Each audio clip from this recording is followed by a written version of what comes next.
vous avez donc des informations sur Roselyne Bachelot. Qui a la meilleure? Pierre Bellemare va décider, avec Roselyne bien sûr. On va démarrer avec l'information de Laurent Guigné. Ça s'est passé en 88, c'est sa première candidature aux élections législatives, et c'est son papa qui est député sortant. Et il y a un petit souci parce que Jacques Chirac, qui est l'ancien Premier ministre, avait promis de recaser tous ses anciens ministres. La gauche était repassée. Et dans la circonscription du papa de Roselyne Bachelot, lui avait décidé de rendre sa circonscription. Chirac dit je vais y mettre Hervé de Charette, ancien ministre, et voilà, il prendra la succession de Bachelot.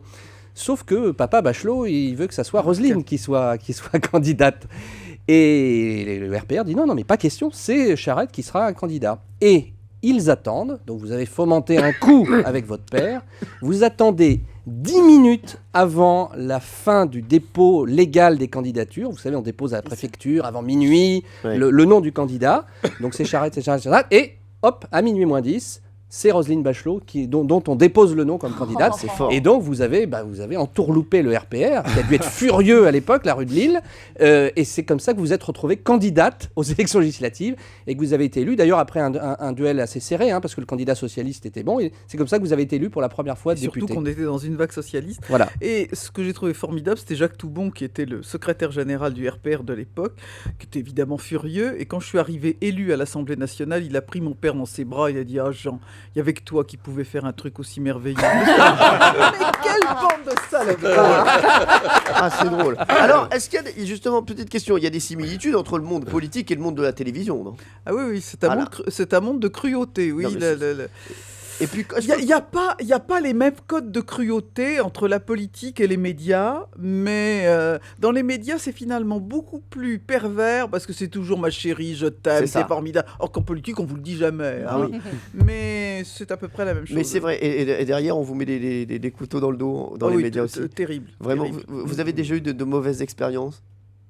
De gens qui étaient devant vous, les médias. qui disaient Dans les vraiment médias, du bien de vous? non, parce que d'abord je suis une vieille dame. Non.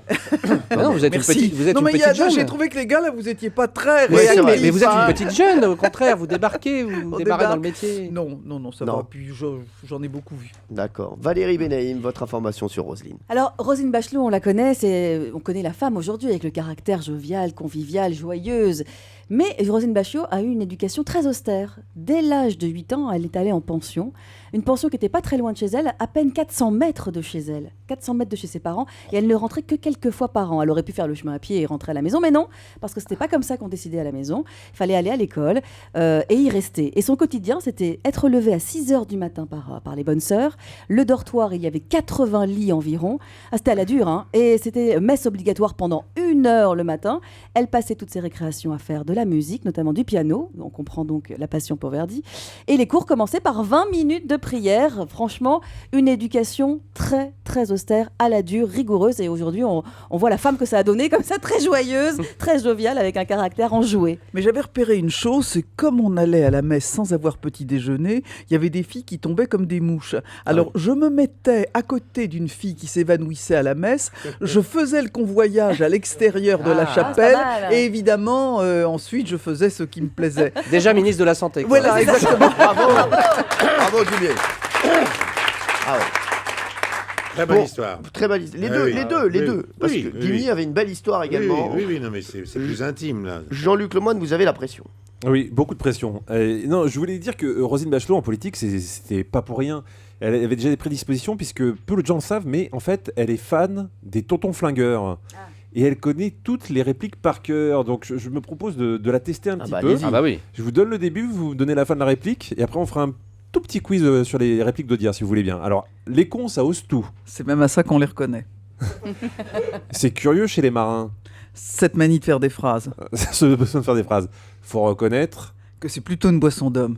c'est du brutal. C'est la suite. Et là maintenant, vous aimez tout Audiard ou c'est vraiment les tontons flingueurs? Oh, j'aime tout, Audiard. Alors je vais vous donner des phrases et tout le monde peut jouer là, vous me donnez le film.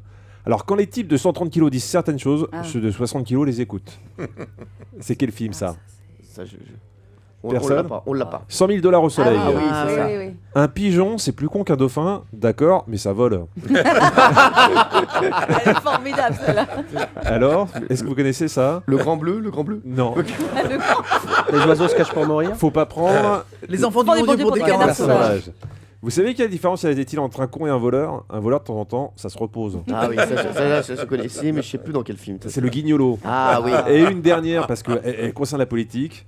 Je suis un ancien combattant, militant socialiste et bistrot. C'est-à-dire, c'est dans ma Si, vie. dans ma vie, j'ai entendu des conneries. Exactement. C'était où ça? Et c'est dans le film Un idiot à Paris. Ah, bravo et bravo Formidable, Roselyne bravo. Bachelot. Bien joué Jean-Luc, ça aussi. Hein. C'était une autre forme d'information, mais ça a pu plaire à Pierre Oui, Bellemare. très drôle. Pierrot, qui vous a le plus séduit dans la bataille des scoops sur l'invité?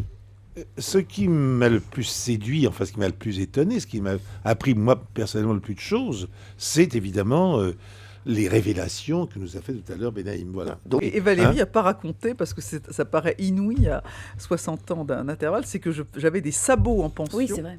J'avais des sabots, et porter des sabots, c'est une caractéristique, c'est dans l'hiver, on y fait des engelures absolument bien sûr. Terrible. terribles, terrifiantes. Je sais pas s'il y a beaucoup de gens qui portent encore des sabots. C'est- Moi, j'en ai porté. C'est pour ça que des années plus tard, vous avez mis des crocs. Exactement.